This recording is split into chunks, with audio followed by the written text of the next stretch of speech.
time. So it's a new experience.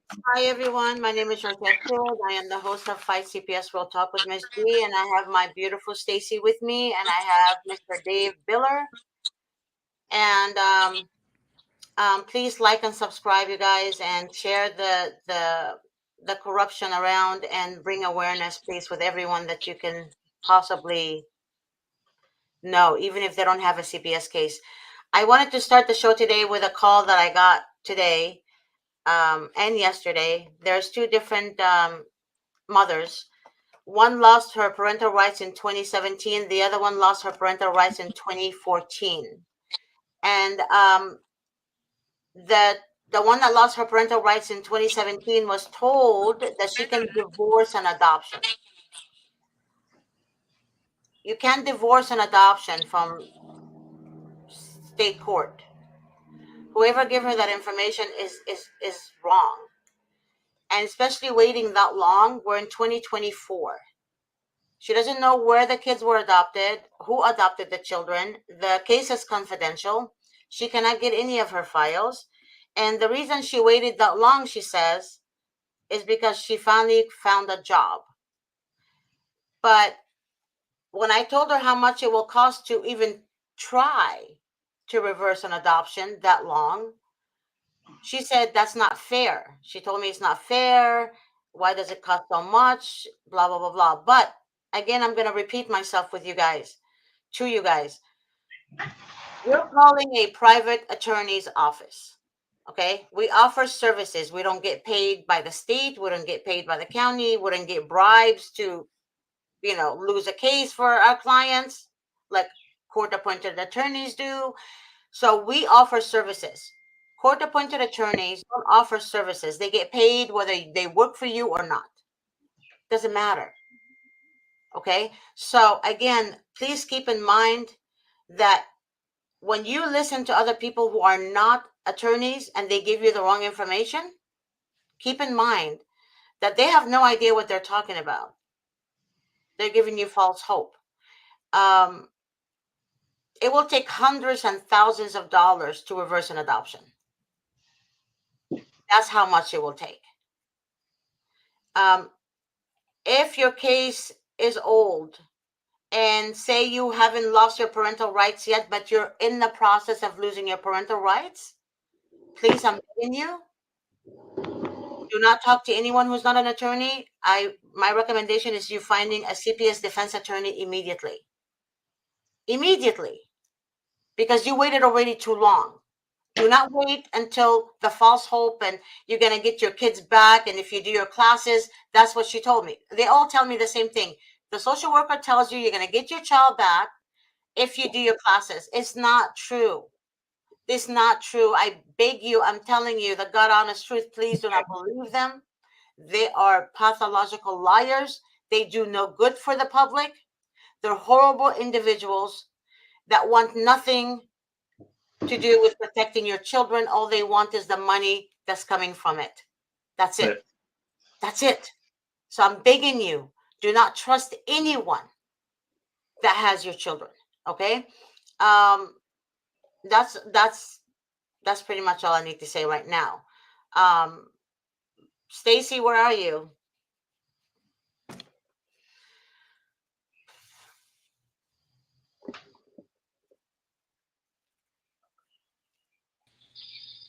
Here she is. Yeah, I agree with you on that. They are only in for the money. And it's not just them, it's also the insurance companies that are doing this in a big way. I'll give you an example here. We just had a phone call from Laura.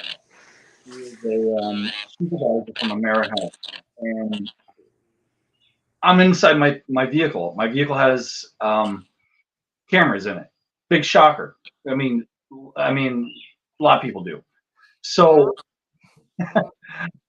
the conversation in my truck is being recorded, just like a lot of people's cameras do. They have them inside, outside, and my truck is no different. And right away she says, "I don't want this call to be recorded." And she goes, "Is this call being recorded?" And it just goes on from there. I tell her, I can't tell you. I'll tell you that I'm not personally recording it, but the guy next to me, he might be. Who knows? Or the camera that's sitting above City Hall that I just pulled into a parking lot. I know they're definitely recording everything I say and do. And sitting 10 feet in front of the City Hall door. So, am I supposed to tell City Hall not to record me because you don't want to be recorded?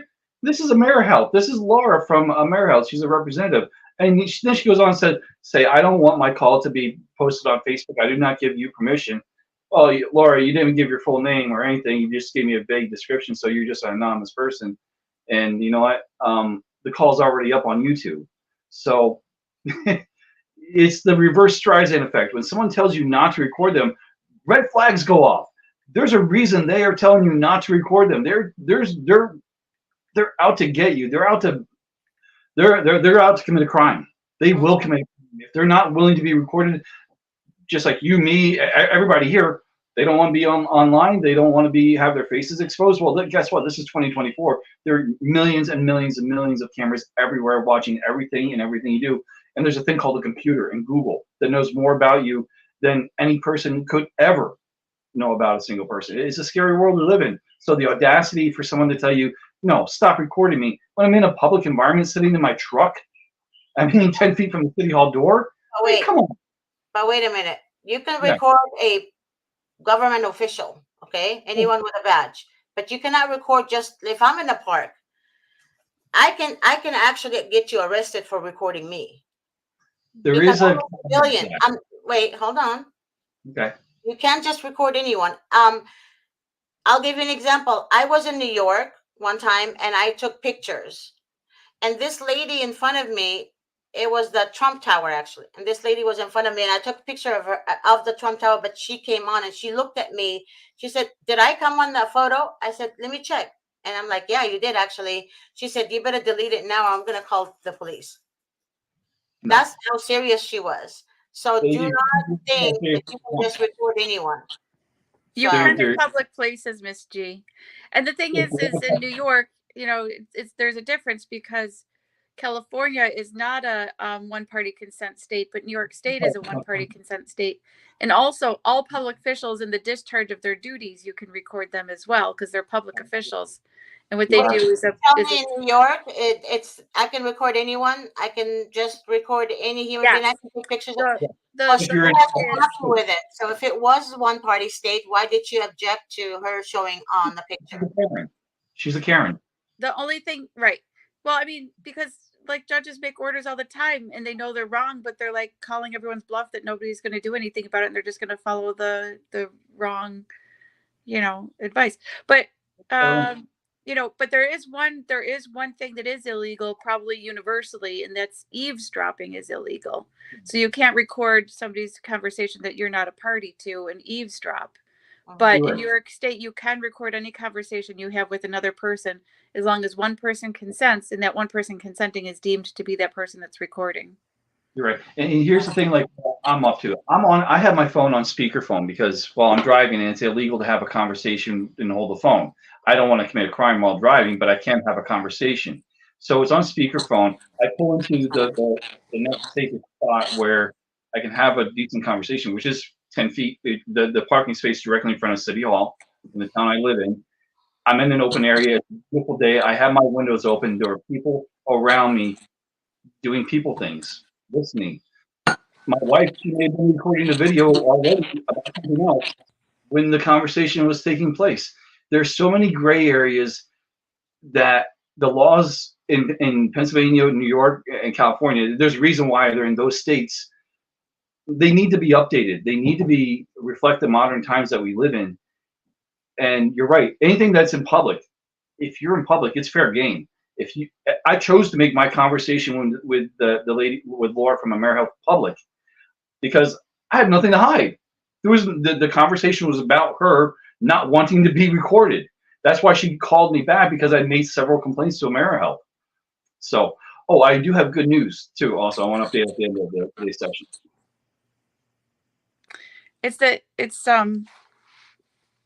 Am I muted, Miss G? Not anymore. Okay. But listen, Grace said that we have to mute you. She has to mute you when when Dave is talking because there's an echo between you guys. Okay. Yeah. So But when just to reiterate the similarity here, when we do court watching, when a judge tries to clear out the courtroom, that's when we know court watching is even more important to get access to. So if we ask for access before attending a court, appearance or hearing, and they try to block us, we double down and make sure we get in, because whenever they don't want something recorded, or judges don't want something in the courtroom, that's when you need to be there. mm-hmm. Absolutely. That's what that means. It doesn't mean don't record. It doesn't. And she's frozen. Yeah, I absolutely agree. There has to be a level of transparency from beginning to end. And if the moment they tell you not to do something that's when you have to do it. I have a funny story from earlier that happened. Yesterday, I took Paige down to Lehigh Valley Hospital to get some testing done, and I noticed it was she had to get a baseline psychological evaluation so her neurologist can help develop a better care plan for her. Just a routine thing. Um, the psychologist, she was a young girl. She looked like a Barbie doll. She actually looked like Kelly from Regis and Kelly, or whatever her name is. Regis and Kelly Lee or something like that. Yeah. The Kelly girl. I don't know what her name is, but Kelly Ripa. That's it. Yes. She could have been her twin sister, but she was as bright as a Barbie doll too. Because I noticed that she was starting to daze off while Paige was giving some responses. Her mind was starting to wander. So I know a few words that are completely made up, that engineers use to describe things. So I said that Paige was feeling slightly encabulated, and from time to time she feels a bit transmogrified. And then, Transmogrified. then I said, well, can you help Paige feel less encabulated? And would you be able to do something about her transmogrification? And the doctor repeated it. She goes, yeah, well, we can definitely look into seeing about something for her encabulating. And then I'll consult with another doctor about the transmogrification too. She kind of stumbled over the words, but she repeated it back to me in a way, just regurgitation. I'm like, I just gave you a couple of made up nonsense words and you didn't catch it because you're too busy thinking about something else, and you're supposed to be administering this test to my daughter? Whoa. Yeah, Barbie doll, come on. Miss G, speaking of, Mm-hmm. I Speaking just of Barbie doll. oh no. I found case law the other day. Let me look and see if it's US case law or if it's New York, but people who are in danger of losing their children, who are court ordered to undergo a court forensic evaluation, have the right to bring their attorney with them to the court forensic evaluation. To bring their attorney with them in the court forensic evaluation for the Yep. child? No, when they're evaluating the parents for mental health, they have the right to bring their attorney with them to the court ordered evaluation. Yeah, I know that part. Yeah. Oh, Yeah. does Davis do that? Davis does that. Yeah, but a lot of clients don't listen to us, and they do it on their own. They don't. Yeah, they you don't listen to us. 1,000% need your attorney there, because that's where a lot of the debauchery occurs. Yeah, Attorney Davis always says never go anywhere without consulting with him, and also if he can't make it, then he will call them to reschedule where he can be free, because his schedule is also, he has court hearings obviously, but he always tells them schedule it when I am free. That's But amazing that he does that. yeah, he does do that. I schedule the meetings for him, so I know. I usually have to be with them, and then they're so mean to me. Of course. They always tell me, especially the social workers, well, I don't understand why, because it's going to be 5 of us and we all have to have the same time, and it's kind of hard to coordinate. And then I'm like, I just listen to the whole thing they have to say, and then I stop them. I'm like, okay, so I'm going to give you 5 days that Mr. Davis is available. So that's exactly what we just started talking about in the beginning of the conversation. When they don't want you there, when they don't want you recording, when they don't want you present, that's where all the bad stuff occurs. I keep saying it, Stacey. How many conversations have we had? And I said, I get so angry because I tell people one thing and they do the opposite. And No, then they say, I yeah. have. Oh, you're frozen again. Oh, can you hear me now? Yeah. Kudos to Mr. Davis because I've yet to find an attorney that goes to court forensic evaluations with his clients. But sometimes it's on Zoom That's also. significant. But sometimes it's on Zoom. Regardless, who Mhm. cares? He's Sometimes there. it's on speaker where they would ask the client something and Attorney Davis will object. I've been on calls with him where he's like, "Don't answer that. Do not. I will what? How his words is I can't remember exactly how he said it, but Miss I G, something like my client will not answer that question. My client will not answer that question like that. Mhm. Miss G, you Mhm. know how he does like the half-hour sessions and whatever? Would he ever just help people by being present during forensic evaluations? Would he what? I'm sorry. You know how he does like you can hire him for like a half hour for a consult or 2 hours? Hmm. Would he ever just let people retain him so that he could be present during their psychological evaluation? No, it doesn't work Oh, like okay. that for us I case. get it. Yeah. You have Well, to be retained. The attorney has to be retained for the whole entire case until finish. I get And it. yeah, but a lot of clients would say, "Well, on you advertise online that we can hire you for one day for one representation." I said that's for family law, criminal stuff like that, but not for like state custody cases. Because when the state has jurisdiction, you can't just go one day. I want to see if maybe Grace can post that case law to the group. It might just be New York State. I'm not sure, but that Vince Davis does it in California, and this case law exists in New But York. David does things different. I don't know if it's Well, the law everybody, here. but Yeah, everybody should be doing this for their clients. he does it different when he is retained, him himself, right? He does things differently because he was trained, by the best of the best, really, by a trial attorney, the biggest trial attorney in California or in the United States, rather. And he learned certain things that other attorneys feel like that's giving them too much, investing too much of their time. Like other attorneys will not do that. Other attorneys will say it's okay. You can, go to the forensic by yourself or go to the CFT by yourself. Is no problem. But Yeah, it is a problem. It's a huge it's a problem. huge problem. Huge Huge. problem. Absolutely. But that's why his retainer is too high. And because he does things to win, he doesn't like to lose. But again, you Okay. know, oftentimes when clients are how can I say it? They give ears to other people, and that's how they lose their case because they give ears to other people telling them what to do. There's clients who told Attorney Davis in the court hallway, "You work for me, I don't work for you. You do what I tell you to do." So Davis is like, "No, this is not the right way to do it. Right now is not the right time to do this. We have to wait until the trial date." So basically, he has strategy on certain cases and how to handle. Yeah, So that's amazing, Miss G. It's uh, amazing. It's amazing that he goes during their court forensic evaluations. It's so huge. he Huge. doesn't physically go if I don't care, even if it's Zoom, that he is but present. on Is Zoom or on huge. or phone speakerphone. Yeah. Huge. Because he That's wants fine. to know, he wants to hear what's happening. He wants to see what's going on. Absolutely. Uh, because oftentimes in the forensic evaluation as well too, they ask you questions that will criminate you, will make you a criminal. And it's not just a regular criminal case. You guys are dealing with children cases, meaning they will make you um, guilty of something you didn't say it right, or you didn't understand the question, or the answer came out wrong.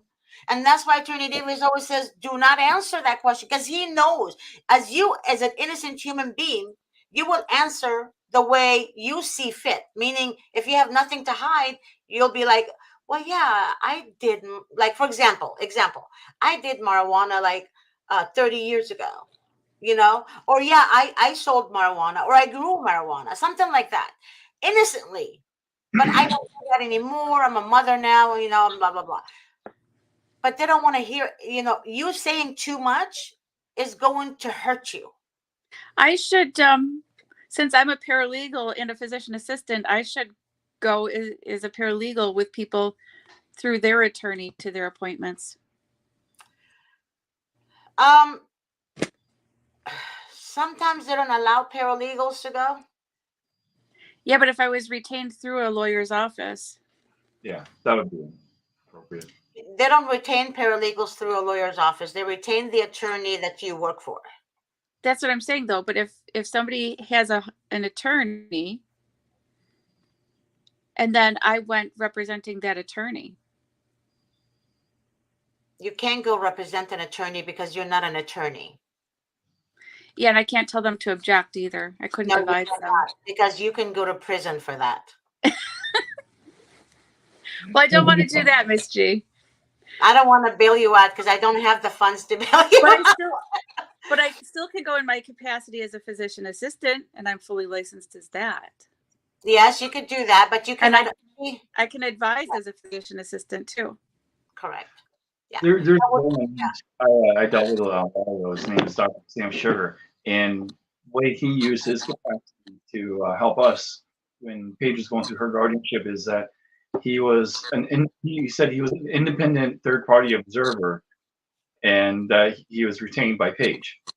So and even that did not allow him to be in the session. In fact, the courts got really angry and kind of really threw him off guard that Dr. Sugar was helping us like this, and that there was attention on him. Dave, the court should not be angry at that, though.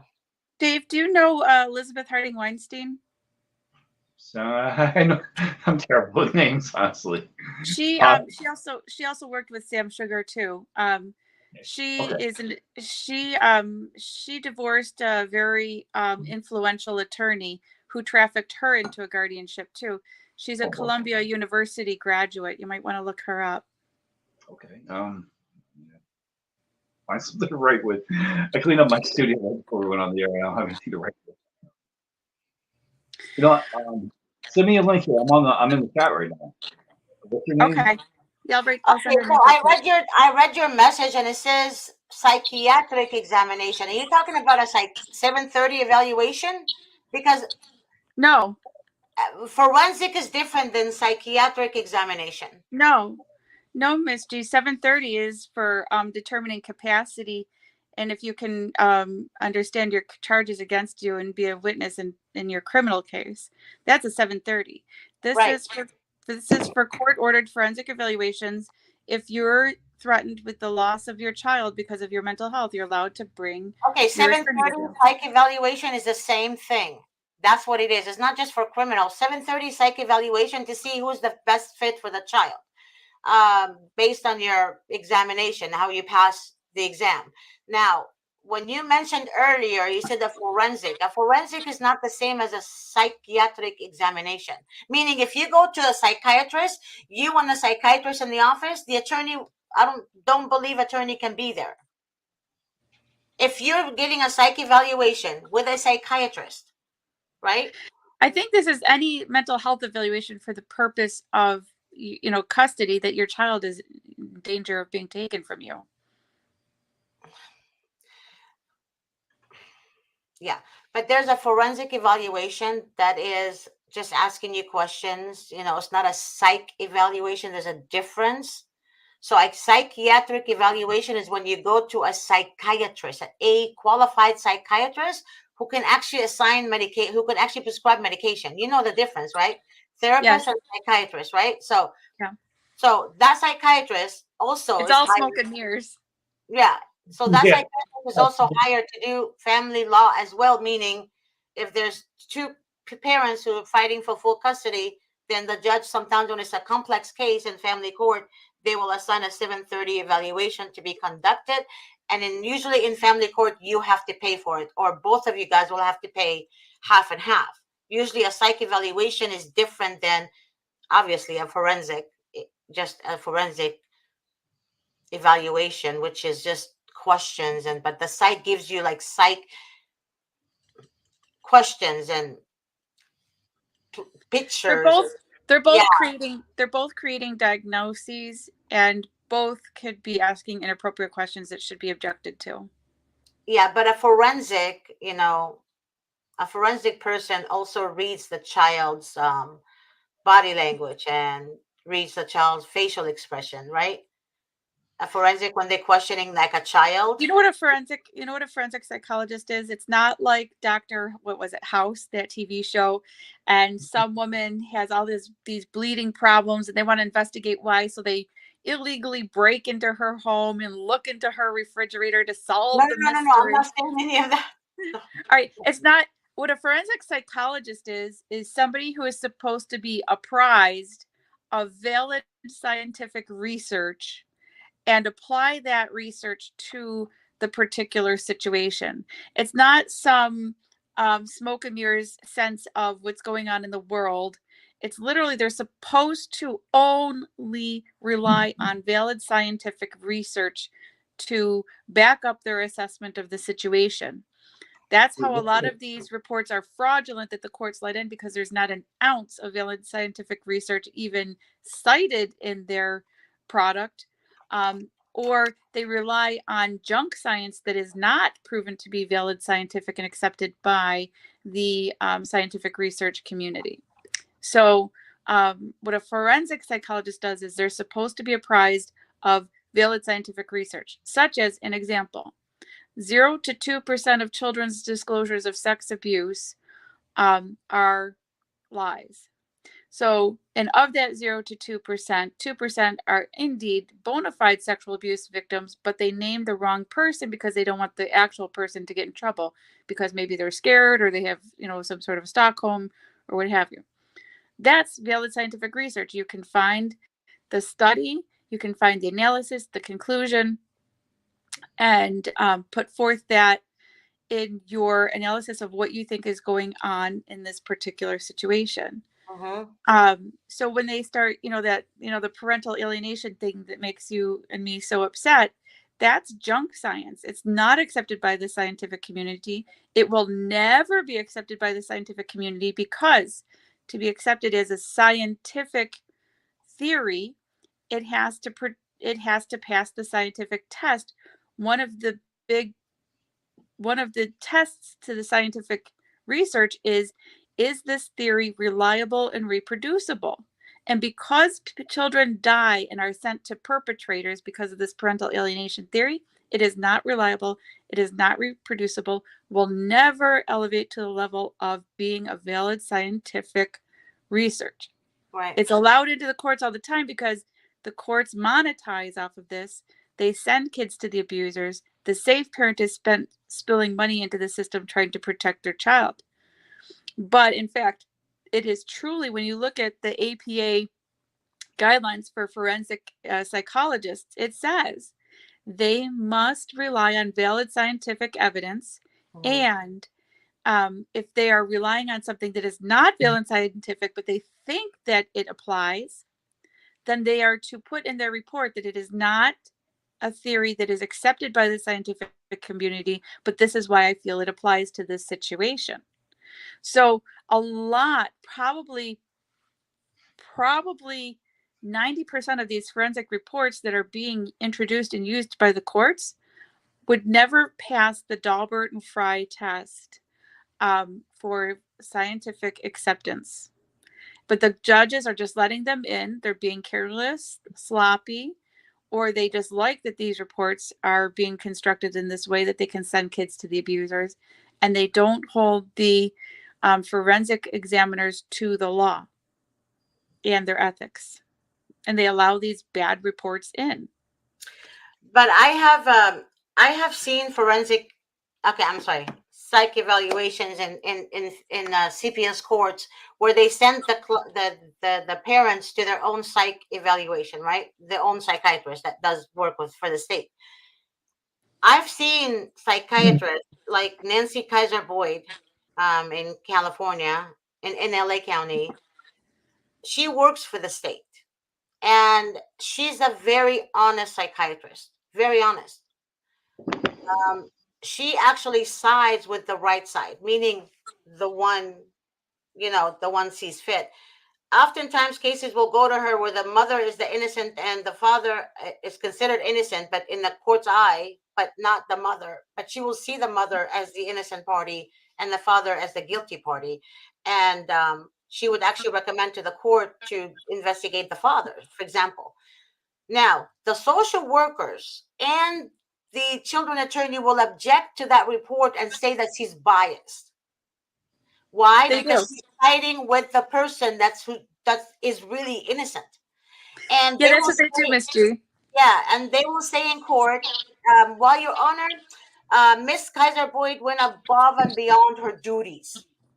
She wasn't So supposed to do the excessive research to show this person is not crazy. She's supposed to only go by the rules.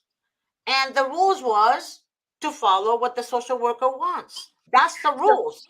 I, Yeah. I right. do. So I just had this happen, Miss G, because I did do an evaluation for a couple, and I was called to, testify about my report. And then, hours and hours they took testimony from me. And at the end, they said that, yeah, I'm biased because I wrote a report in favor of the parents, right? But Mm-hmm. they say that if the parents choose their own evaluator, that's biased, but they're allowed to choose their own evaluator, but they're biased because they Mm-hmm. get Title IV federal funding to kidnap kids from parents, so they have a bias and a motive to steal kids from parents, and then they want you to use their own psychologist. Yeah. Mm-hmm. But see, a lot of women would say to me, a lot of moms and dads will say, Miss G, should I go to the psych? Should I do the psych evaluation? I'm like, yeah, do the psych evaluation, because again, you're not crazy, but Miss G, the psychiatrist works for the courts. And I'm like, I have seen good psychiatrists, you guys. I have seen it. I've seen psychiatrists who don't just follow, what the court I uh, have to. wants them to do. They want to make sure that their evaluation is legit. They they don't want to just do the bare minimum as the court wants them to. But Yeah. remember, the court wants them to do the bare minimum because they want you to lose. They There is want. one thing when selecting a psychiatrist or a psychologist, keep this in mind, especially when dealing with a male psychologist. Look at the quality of their beard Mhm, because the prerequisite that all psychiatrists, male psychiatrists, anybody in the psychiatry field, grow a perfect thick facial hair and beard. Now, that's just my opinion. I can't grow one, a decent one, so I'm not obviously not a psychiatrist or psychologist, but that's what I've been told. So, on a lighter note, just look for that. that's what, Stacy. What? Well, I guess I would have a problem then if I was a female trying to work in that occupation. Speaking of bias, Dave. Dave. and I'm proud of the fact that I'd have problems in that. Dave, you made us laugh today. I love that. But no, now I'm gonna look at every man with a beard different. Can you That's, shake hands? that's when being inept is okay. Are you a psychiatrist, sir? Are you? Oh man, I, in my opinion, male psychiatrists um are more uh towards the fathers, my opinion. And the reason for that, because a female psychiatrist understands the role of a woman and what a woman goes through after birth, what a woman feels, what a woman, experiences, because she's been there. But a male psychiatrist will always evaluate the woman as, oh God, she reminds me of my ex-wife, that type of thing. And and I've seen that happen. I have seen male psychiatrists say that to me. I've actually heard it. And when I was doing, I don't know if you guys remember, but I was trying to kind of like understand how certain, I guess, evaluations in every court. And I asked one of the psychiatrists, and he told me sometimes I see patients and I think of my ex-wife because they would behave and talk like them. And he was being very honest with me, and the reason he was being honest with me is because I know his current wife. Okay. And that's why he was honest. I'm not going to give his name, but he's in LA County as well. He's in California, LA County. But that's how male think. Now, when it comes to judges, in my opinion, female judges are the worst kind ever. They are the worst kind wearing a black robe. And I can say that because I'm a woman. So I'm not being biased. I'm not being sexist. I literally am telling you guys the truth. Female judges will evaluate everyone as guilty. Why? Not everyone, sorry. They will side more with the dads because they have sons or they have nephews or because they were abused by their mother. Female usually hate their mothers, being honest, and they're closer to their dads.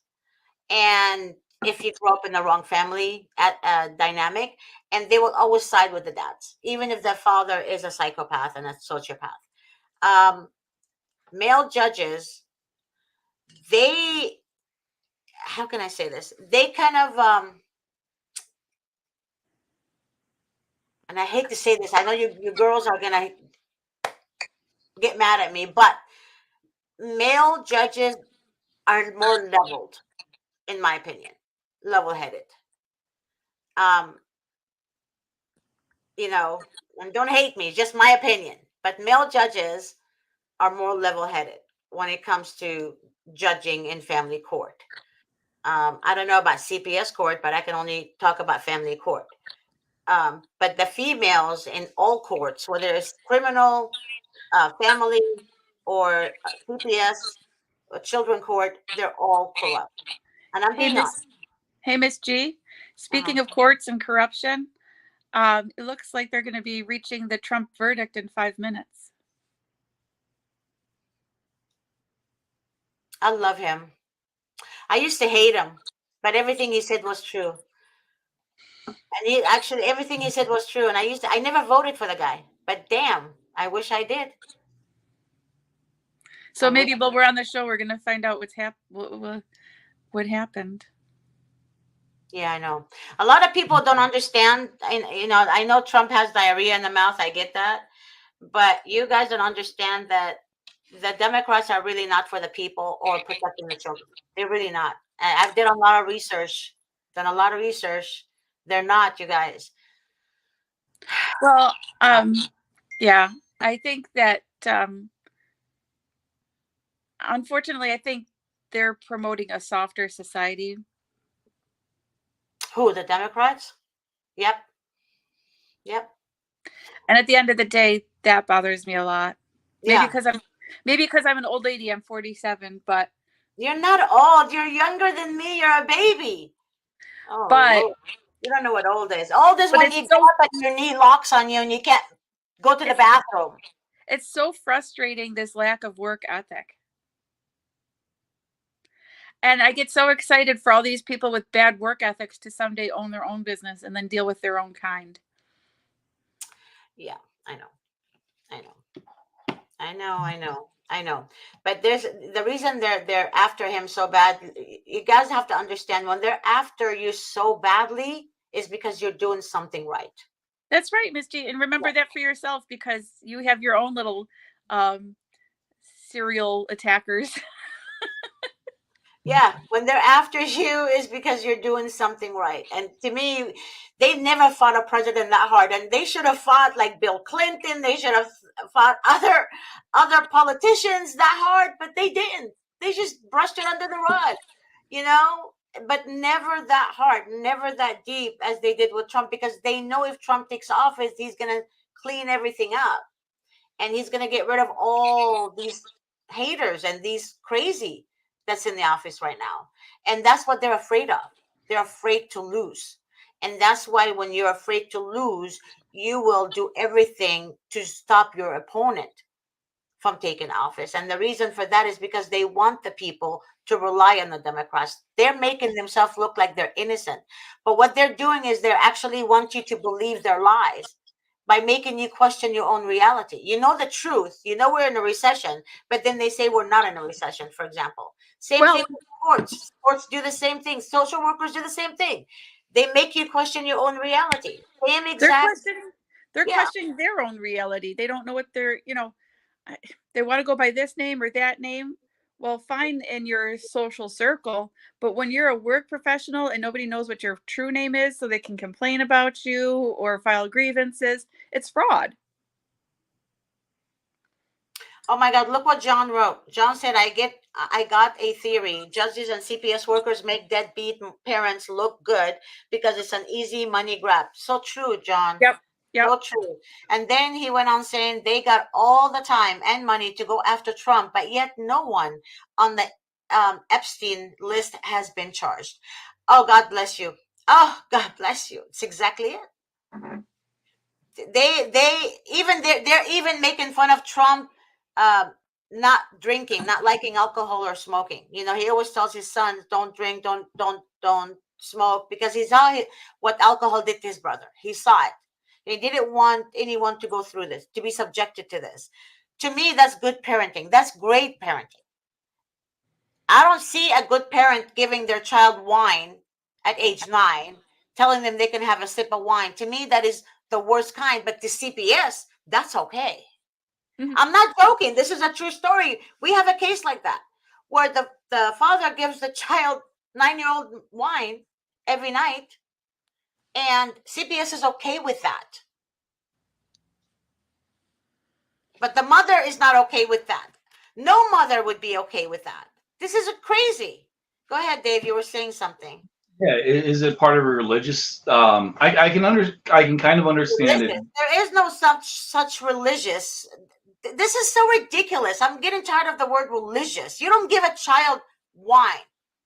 I never had a sip of wine until I was 21, and I got sick and I went to the hospital. Oh yeah, My first sip of wine, and my dad rushed me to the hospital. Lo and behold, I was allergic. Well, we had this conversation with Yeah. Dave before, Miss G, Yeah. and where I said I don't think that being habituated to anything is healthy, no. but I find alcohol medically to be more concerning than marijuana. Oh yeah, definitely, without a doubt. Well, okay, wait a minute. I heard both of them make you hallucinate. That's what I heard. Um, it I've depends never. if it's Yeah, laced with something. And yeah, hallucination with alcohol would be more like if you're going through withdrawal because you're that much of a and an alcoholic that you go through withdrawal and you get delirium tremens maybe. But also, being under the influence of marijuana and behind the wheel, you can also kill people. Well, again, Miss G, you're not supposed to drive while you're impaired. But what I'm telling you is they're not supposed to drive when they're drunk, and they still do it. Like, there's so many incidents where drunk driver hit the two Oh, no, boys in the listen. Catholic church. Have you heard the two boys? The case of the two boys? These two boys Remember, were deacons in my Coptic church. yeah, And they were remember, walking with their parents, and this drunk driving idiot killed them. remember I said that, Okay? right. That's Remember, magic to me. That's crazy. remember I said, though, that I think that alcohol is more dangerous than marijuana. I didn't say that either is super okay. And I did say that it's not good to be habituated to anything. But our country has been more permissive about alcohol than marijuana. I honestly feel that marijuana is safer than alcohol, but I don't think it's good to be habituated to either. yeah. There's another thing too. There's the word marijuana in and of itself is a bigotry terminology used back in the 1930s to discriminate against immigrants. Marijuana literally translates into Mary Jane. I don't speak like I'm from the 1930s, 22 skippity doo or anything like that. But the name of the plant is actually cannabis. I've been using cannabis myself personally for many, many years. So is my daughter Paige. There's different types of cannabis. For one, there's CBD, there's THC, there's a whole slew of them. And the human body is just like a lot of mammals and a lot of life forms. We're hardwired with an endocannabinoid system. Our body is naturally in tune to it. So the intoxicating is also dependent upon the person. Do they have underlying psychological issues? Is there something going on with them? Is this their first time? Um, like me, I don't drink alcohol except on a very rare occasion. And I honestly can get drunk off just the smell of alcohol. I am such a lightweight at this point. It's, but I can smoke or eat cannabis in like a cupcake or a brownie or whatever all day long. I'll never get stoned. I never see hallucinations, but my arthritis is gone. My anxiety is at a manageable level. My mind and thoughts become very clear, and so do my actions. I honestly wouldn't be able to function if it But wasn't. cannabis was okay. The oil, I understand. The oils, the CBD oil is good, but when you actually smoke it, it's not meant for. It was meant to be used for medical reasons. Like back in the Yeah. days in the Indians, it was for surgery. For surgery. Honestly, Miss G, if I had a seizure disorder and it could be controlled by cannabis, I would go, or CBD, I would go that route all day long because our medications for seizures are far more toxic. Yep, they are, and I agree. But CBD oil, I'm talking about the CBD oil is different than actual smoking the actual It cannabis. breaks I down mean, in your body differently. the marijuana, right? And It does also, uh, differently. It affects you at a different rate. If you smoke it, you'll get an intoxicating inhalation effect more rapidly. But you also get it at a much, much lower dose than if you ate something. Because if you're taking it sublingually or if you're eating it orally to ingest it, it's going to break down into all of its components and go through your path through your liver. Whereas it right, just passes the permeable layer on your lungs, where it's being absorbed through the bronchi. I'm yeah, not science doctor, but that's how I understand it, how it works. yeah. Well, I don't So know.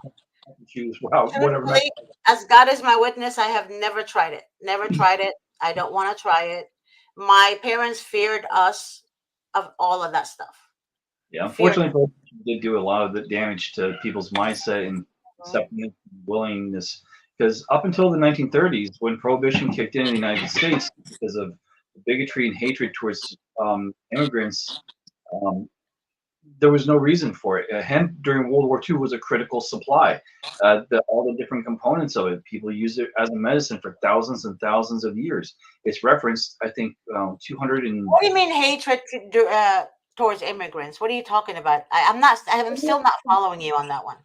Okay, there's a gentleman by the name of Harry J. Anslinger and William Randolph Hearst. William Randolph Hearst was a pine baron and a newsman. He controlled the media back in the 1930s. He had policies and agendas that he wanted pushed through Congress. One of the ways he was also a very bigoted and hatred-filled man. He hated the immigrants. He hated people of different colors, of different backgrounds, of different thought ideas. And he also wanted to control his newspaper empire. His newspapers were made out of pine. They were made out of timber. He controlled vast acreages, thousands and thousands of pine trees. I'm sorry, cat. Up in the northwest part of the United States. And in order to secure that he had a steady supply of pine trees, he saw that the only competition for this was hemp, commercial available product. So he launched a smear campaign with the drug czar of the time, William Harry J. Anslinger, and through the use of William Randolph Hearst media connections, they exploited it and gave it the devil's weed, the bad PR. And we've been trying to undo that bigotry and hatred for it ever since. The drug war has done nothing but killed millions of people for no reason. It's just insane. I could send you. There's a really catchy tune that explains it, and it's just amazing how the bigotry and hatred's transcended, and only now, 100 years later, nearly 90 years later, we're just now allowing it to be mainstream, but people have always accepted it. I I don't know anything about that. It doesn't make sense to me, to be honest with you, because I guess I've studied this. This is a very deep talk I've looked into, and I've lived my life around. We've been in the news because of our advocacy for medical cannabis, and when you have to know your stuff, I have connections up here in the yeah, industry that have to become legal. I don't know. I don't like anything that controls you. No, I I mean, like things that you can control.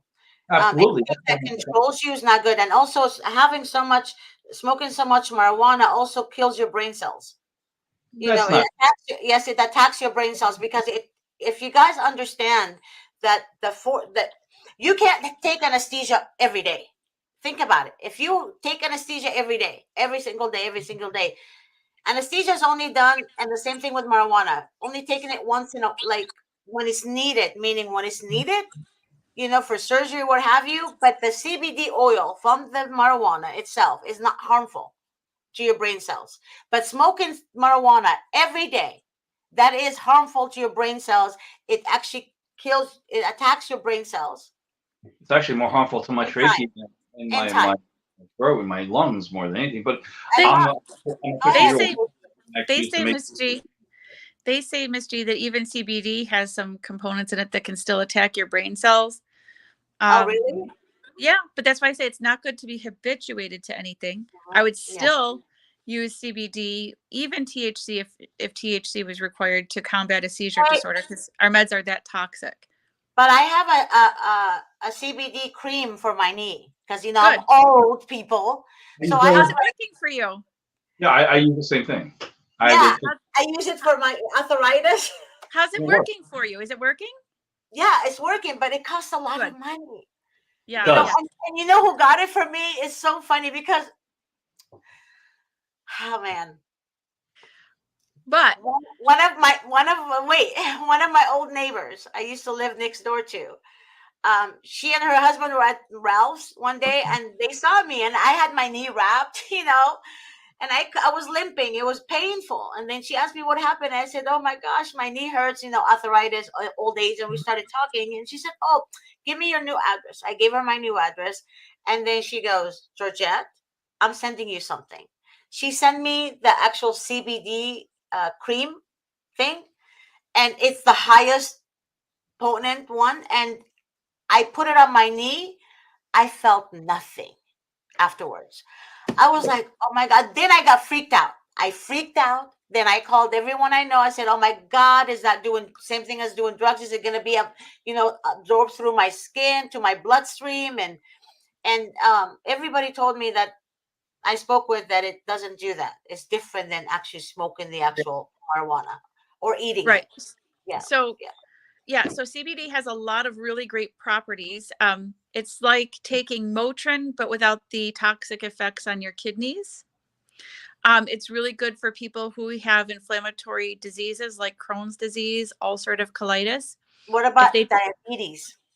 diabetes, it takes down inflammation, and diabetes has um, uh, a lot of problems with inflammation. Mhm. And did you Um, hear about the case also that they took 4 kids from their mother because she had diabetes? well, hold on, one more thing, Oh and it yeah, also has anti-cancer properties too. we'll talk about this particular moment after the Yeah. show. I need it. So, okay, so they took kids from a mother because why? She has diabetes. Yes, and she had. Well, wait a minute. I don't know when you're talking about, but I know there was someone who had insulin needles around her house for her diabetes, and they took her kid because she had insulin needles around.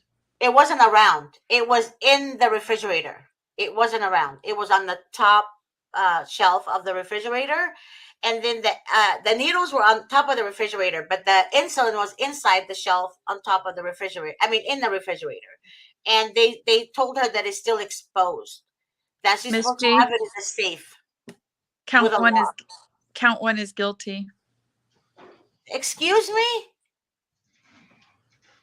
Oh no, I did not hear you just say that. Yeah, What do you mean count one is guilty? that's what the verdict just said. Oh yeah, yeah. 33 guilty, not guilty. Oh, 34 He's guilty on 34 counts. That's messed up. Well, he's going to jail.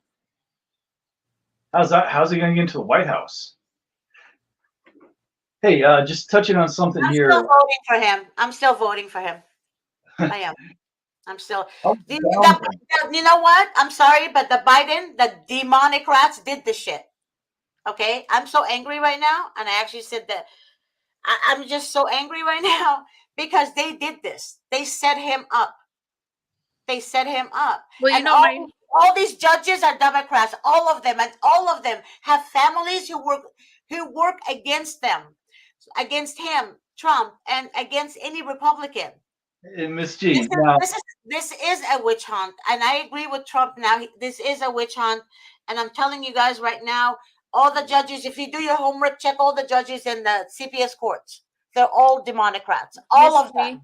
you know my sentiment, because what they're saying Trump did, the New York State courts did in my case worse, because they're saying that Trump did some sort of malfeasance with official government records, but they obstructed over.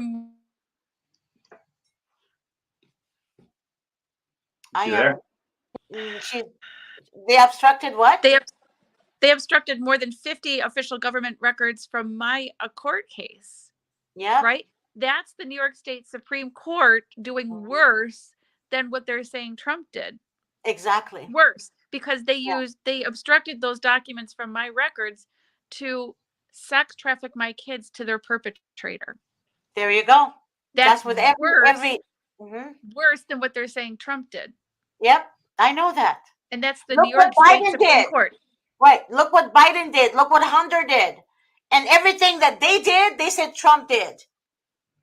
Everything they did, they say Trump did. And that's exactly how a narcissist is, how a sociopathic person would do. Anyone who is sick-minded will always blame what they do on others. Onto others. Yeah, onto others. That's exactly how they operate. And if you guys keep voting for a Democrat, I don't know. I'm sorry. I used to be a Democrat. I'm older than all of you guys probably watching the show, but I used to be a Democrat all my life. And I learned that from school. Democrats are for the people. Not true. I didn't learn about this until maybe almost 3 years ago, that they're not for the people. And I literally changed my whole voting strategy. I will never, ever vote for a Democrat again. Ever. Ever. Well, and Miss G, and you see why we went to the links that we did by making that sign we were talking about. I'm not going to, out of respect for you, I'm not going to say the word on your show. But you know the certain F word that I absolutely love, and a lot of people other do, about the government. F the government. Yes, they're effed up. They're effed up. They're effed up. You're absolutely right. This is why, because I'm watching it now on MSNBC. They're talking to people in Times Square. They're talking to people right in front of the White House. They're going to different locations, and nobody likes it. It's a messed up deal, and I have a feeling that this is going to cause some riots. And honestly, I know what I'm going to do tomorrow. I don't even really like Trump. I don't like any of them. I think they're all politically just evil and morally bankrupt. And no. Trump is not evil. No, Trump spoke his mind. He spoke his mind. He didn't care. He wasn't a politician. He spoke his mind. I admit that, but come on. Evil. No, he's not evil. Trump is not evil. I'm telling you, he's not evil. He's not relatable. He's not relatable. Biden is evil. Biden is evil. The Obama, I mean the Clintons are evil. Yeah. So I'm sorry. No. I respected what's his name? The other president, he was an actor. Reagan. I loved him. My whole family loved Reagan. And Reagan also spoke his mind. And he was attacked a lot. He also spoke his mind. And that's what America needs. America needs somebody who loves America, that will speak their mind, and they're not little, Reagan was big on the war on drugs, which kept marijuana as a narcotic.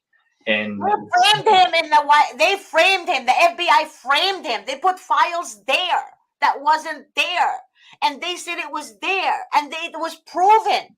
It was proven. Well, Ms. G, I have one thing to say about all of this, and it's my personal interest in the situation. The courts better um, rule in favor of my RICO lawsuit against New York State courts, because what they just did is worse than what Trump did. So if they're going to say Exactly. what Trump did is wrong, they better Yep. say what they did in my case was really wrong, because they obstructed official government records, tampered with official government records to sex traffic my kids. There you Yeah. go. That's exactly we need. Okay. Yeah. Stacy, what you just said right now, it needs to be written down. You understand? Because that is good for your case. Right now, I'm telling you this is everything Trump said was right. Everything, because if they can do it to him, they'll do it to all of us. They're doing it to all of us. They did it to you, and you're not even a president. You're not even running for office, even. And they did it to you because they know you're in the right. They want to sex traffic these kids. You think Biden is not a pedophile? He's a pedophile. He's truly a pedophile. Well, He we did know that a lot of damage to his own daughter. we know that Trump will be appealing this. Well, Yeah. his team, you know that his lawyer came out and said, you know what? I don't want it. Like, I think she mentioned something. I will never stop fighting for him because he's innocent. That's exactly what she said. And you know something also? They will not try so hard to get rid of this man if he wasn't doing the right thing for America. Because these Democrats, they want America to fail. Oh, look at Ilham Omar and all these people in office. They're all destroying America. They're after hate. Hate. That's all they're doing. Implementing hate and division. That's all they're doing. But every time a Republican shows evidence and proof with pictures and videos, it's like you're seeing evidence, you see the truth, you hear it, but you're still believing the lies. To me, you gotta be the most dumbest human being on the face of the earth, not understanding that there is truth out there. CNN or CNN and NBC and CPS and they're all liars. All liars. All of them are liars. You know, I watch Max News. Well, that's what I do. I don't watch any of that crap because they misled me back in the days. They misled me to believe the lies. And that's exactly what the court system is doing. And the social workers, all of them. If you check each and every social worker, you'll see a crime record, some kind of felony on that worker. If you check the court-appointed attorneys, you'll see some kind of record on that court-appointed attorney. They're What did you see? Democratic Party. All of them are the Democratic Party. All of them want to sex traffic children. All of them. What did you see on my RICO lawsuit, Miss G? Oh, I wish I can share it, but But you know, it was on the reprehensible hiring of people to work in the courts and for child welfare. And one of the guys that was hired, with it being public knowledge, he was a sex offender. yep. Another guy was arrested for inappropriate conduct in a boys' bathroom. The Mhm. guy that is teaching Niagara County employees their ethics was a former Senate staffer that lost his position because of sexual harassment. On and on and on. Listen to what Stacy just said. You guys need to listen. I know in California, LA County especially, the head of the department has felonies against him. He's the head of the attorneys in that department. You guys don't understand. They're not going to hire legit people because they want to use them. Only a sociopath will do their work. Only a criminal will commit crime, right? Yeah. They don't Hey, want people to do things by the book. They want people to go against it. Go ahead, Dave. I have something on that note. It's a project that I'm working on for my channel, Pity Zeraz.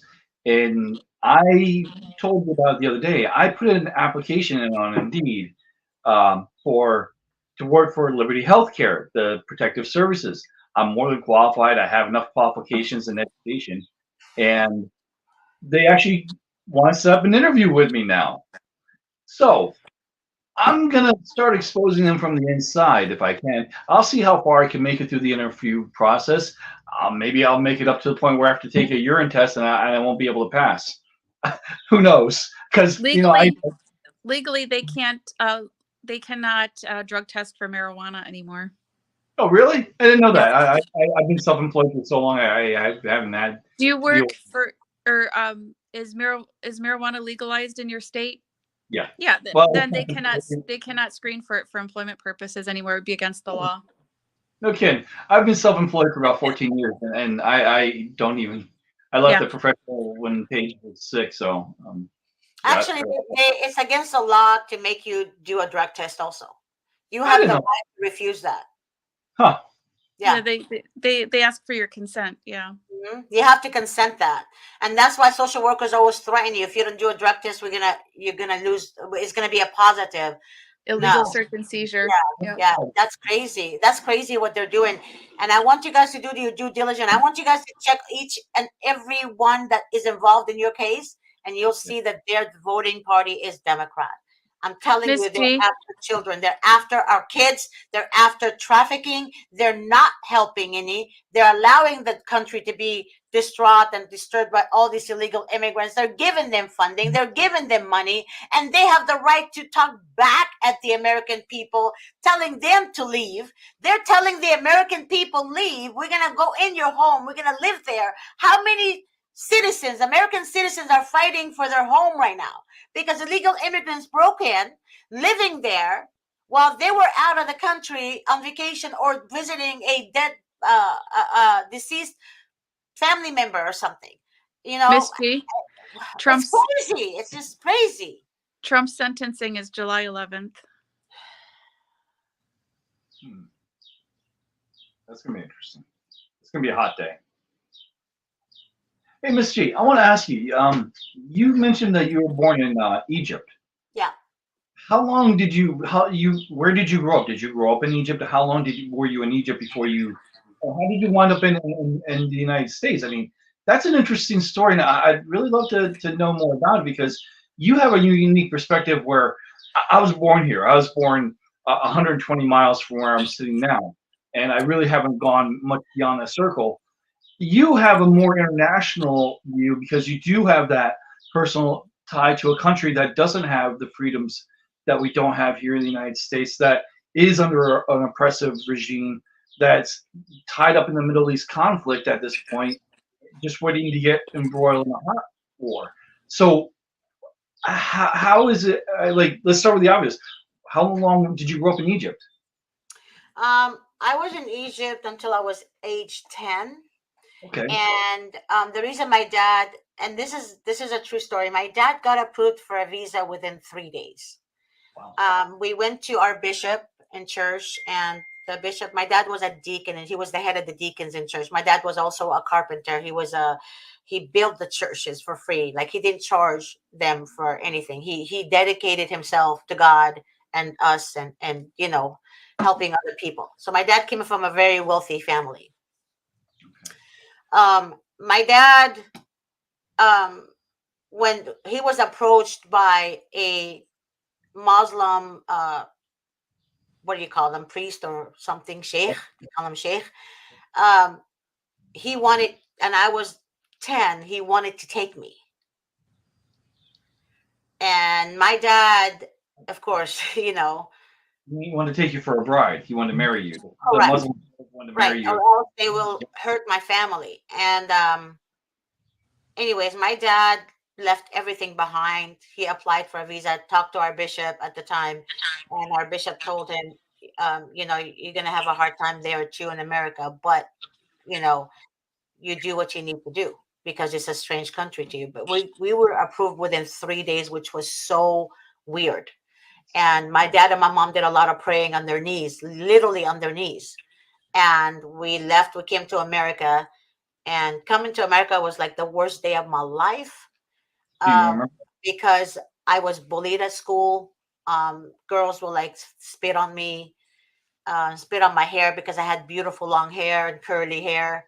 Um, and they would make fun of my color eyes because I had hazel, like changing colors. My eyes change colors. Like it's very rare, but if I'm wearing blue, it will be turn blue. If I'm wearing gray, it will turn gray. If I'm wearing yellow, it will be like bright yellow gold, and Oh, so it changes wow. colors. Yeah. So they used to call me weirdo, and it was like weird. And then I would go to my mom and dad and say, I don't want to go to school. I just want to stay home. I hated school so much. And one day, my mom said, let's just pray for them. And because in our culture, in the Coptic world, is give them the other cheek. We follow exactly how God wants us to walk, right? Example, yeah. So I said, Mom, giving them the other cheek is like they're beating me up. Like, what do you mean give them the other cheek, right? So as a child, I couldn't understand that. So my dad took me aside and he said, You're my little girl. I'm going to teach you how to defend yourself, right? And he did. It took him like 2 weeks. He taught me how to defend myself. And one day I was leaving school and they met me in an alley. It was like a group of girls. Were they And all white, or were they black? Were they Spanish, uh, or what race were they? Latinos, and they wanted to beat me up. So one of them had, I guess, braided hair, like little small braided hair with little things on the bottom, like little flowers or whatever. So I yanked her hair, and I pulled her hair to the bottom of my arm, and then I twisted her body to the ground, and they did not expect me to do that. So I was protecting myself. Okay. Yeah. And back in the day, like when my dad taught me how to defend myself, I was so proud of myself. Um, a week later, after that incident, they wanted to be my friend. That's good. Yeah, and we still talk to today. They Did literally we still talk. Me and them meet, when we have a chance, because they have a family and I have a family, and we meet. We have either like a lunch or dinner, whatever the case may be. But we talk about old times. But that's sorry. exactly what happened. I defended myself. I stood up for myself, and they stopped. They didn't expect that, and they wanted to be my friends. When you now English, is this your primary language, or did you grow up speaking another language in Egypt? Because Egypt is I'm a French. The primary is French. primary is French, so Well, you the speak. primary, okay, so the secondary, sorry, the secondary is French. Here is Spanish in America. In Okay, Egypt, it's French. okay, so you grew up speaking. When you came over to the United States at age 10, you were speaking French and English, or just French? I was speaking Arabic, Arabic. Okay, and okay. I had to learn English. I had to go to ESL classes. I had to miss a grade because I was the oldest one in my grade. Because apparently, I was when my dad was trying to enroll me, they said, I guess because of my birth date or something, I had to. So basically, I had to I had to go down a grade. Sorry, I had to go down a grade. Because you have primary schools and secondary schools where we have elementary, middle, and Yeah, then yeah, yeah. yeah. I worked And in then college I for a long hated time. it. I hate American schools. I hate it so much. I have witnessed bullying in schools more than I have ever in life. They are bullies. They are bullies, and you have to learn how to stand up for yourself. Bullies. They're bullies. Yeah, I absolutely understand that. I grew up in an orphanage, and when I was the age of 14, I was still weighing. I only weighed 75 pounds at age 14, but I was also, at 5'10" at that point. So I was a long string being and like extremely thin. And then, fortunately, now I'm 200 pounds and I'm 6 foot, so I'm a really filled out guy. Hmm. Were you a big girl or a little girl, or were you like petite, or I mean, I was because very petite. I was 99 pounds in high school. okay, yeah, you were very petite. I understand Yeah, that and also. then when I came to be 105, I remember I was like 17 or 16 rather, and I was 105. I'm like, Mom, I gained weight. Oh my God. And my mom is looking at me like, you need to gain weight. Like in the Egypt world, in the Middle East world, I guess the Egyptian life, they honor uh, voluptuous women. They don't, Yeah, yeah. like being That's skinny. the Yeah, yeah, being that skinny is not, yeah, exactly. It's not the thing. Being skinny is not the thing. But I gotta I, move, Miss okay. G. huh? I gotta move Move where? to Egypt. Oh, I'll be. Me too. Don't tell my Because wife. I'll bring. an Egyptian man. Egyptian men love voluptuous women. They do not like skinny women. I swear. I'm telling you the God honestly. I won't put him in Egyptian culture because I can't grow a dark mustache. It's the I mustache. My can't. dad had it. My dad had the mustache. The mustache. When I was a little girl, I shaved it for him because every time he would kiss me, it would bother me. So when he was asleep, I shaved it and it was only half. And my mom was like, "Yeah, it was You did only that half." to your dad? You I did shaved that. half his My mustache mom, in his my sleep? mom has a picture of it, and he woke up because he was a very heavy sleeper, right? Then he woke up, and my mom looked at him, and she said, "Go look in the mirror," and she did, and he's like, "What happened?" And he was yelling and screaming, and my mom's like, "Your daughter, the apple of your eye, did this, right? Jetta did this," and then my dad is like, "Did you do this?" And I said, "Yes, Dad." He goes, "Why did you do that?" I said, "Because every time you kiss me, it bothered me, Dad. It hurt me." I went through the same thing. He just, all he did is he took me by the head and he kissed me on my forehead. He just hugged me like this and kissed me on my forehead. He said, "You know what? I'm going to shave it just for you." And he Oh, did. that's a good dad. Yep. He did. He That's a never very yelled cute at me. story. Yeah, We never need to yelled at see me. the My picture. parents never hurt us, ever. My dad We was just communicators. They were communicators. we need the picture of the evidence of your crime, Miss G. I'll get it. My brother has Yeah, it. I'll get it from I'd him. love to see it. It That's was so cute. funny. It was like half here, half there, and I cut him. Poor dad. I remember. Oh, and I remember one time I think I was 7, and I was sitting on his lap, and he had important people around, and I peed on him. I never forget that because I was holding it so like because I didn't want to leave my dad, and I was so shy, and I peed on him, and then my dad, of course, noticed, and then he didn't embarrass me. He just said Aw. he was holding a cup of water, and then he spilled the cup of water on him purposely so he He can had look your like, back. yeah. So he picked me up and he said, "I'll be right back, gentlemen. I'll be right back." You know, um, I got my daughter wet too in the process, so I'm gonna have to, change her, whatever, whatever. So he took me to my mom, and he said, "Don't worry about it." He said, "Don't worry about it. Just Aw. next time you want to go, just let me know." And that was it. Now, when I started like seeing how parents behave with children here, it broke my heart. I see parents yelling at a child in a supermarket, telling them to f up because they wanted lollipop or whatever they wanted. I've seen mothers or fathers like yank their kids from their clothes and move them, like shake them really bad.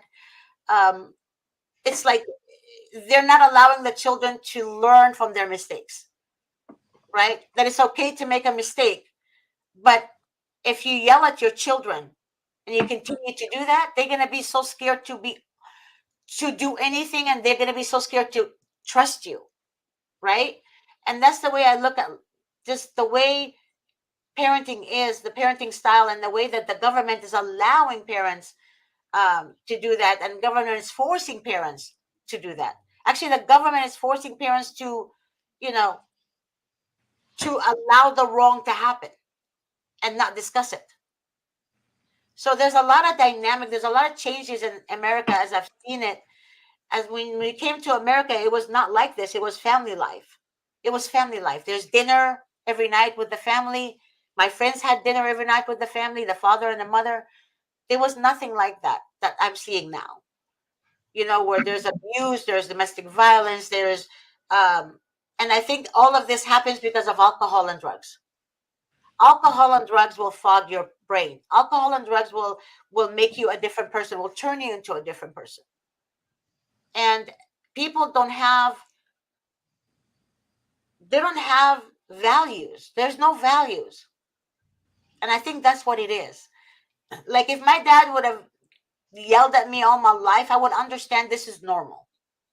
But he didn't. So when people yell and scream at me and you say dumb things to me, I'm like, why are you doing this? Like, just talk to me, just tell me. There's no need for any of that, right? But then I realized that the more you hang out with people who are always angry, it makes you angry person without you realizing it. It makes you a person that also cusses like them without you realizing it. and it changes you. So I believe who you're with and who you hang out with will also change your whole life and how you handle situation with your children and how you handle yourself in public. Just my Yeah, you're, opinion. you're right on a lot of that. I agree. And Yeah, but you're only as good as the people you surround yourself with in your personal life, in your professional life. I mean, but and then again, I also like a few curse words every so often, a few cuss words. So believe me, sometimes I slip. Sometimes I slip. I slip sometimes, but I'm trying very hard not to do that. And the F word's my favorite. I'm trying very hard not to do that. And I believe I'm a lot better than before because at the end of the day, cussing is not going to help the situation either. Being angry is not going to change the situation. It's going to escalate it. And cussing at the social workers or at your enemies not going to change them. It's going to make them worse. So to me, better to change it using a godly strategy than using a demonic strategy. You know, Miss G, I work in the hospitals and I work around a lot of Indian women. And I pay close attention to when they talk and how they conduct themselves because they're particularly artful at speaking softly and their words really count and they don't cuss. And I it's agree. an art and it's a skill. And they speak softly and they get your full attention when you would think you have to speak louder to speak to get people to hear you and pay attention. They speak softer and get your attention. Exactly. Soft and that's why, but see, soft scares me too, because oftentimes a sociopathic person is also clever by being calm. But that's what we need to do. Remember, we are not sociopathic at heart, right? No, we're not. But But who that wins worries in court? me as Who if I'm wins? hearing someone else. Who wins in court, Miss G? The Sociopath. calm. Yeah, so you got to kind of watch what they do to do the same thing. Yeah. Yeah. You know, But you don't change your heart or who you are, but how you that's conduct yourself, because that the way they conduct themselves is what wins. right. I agree.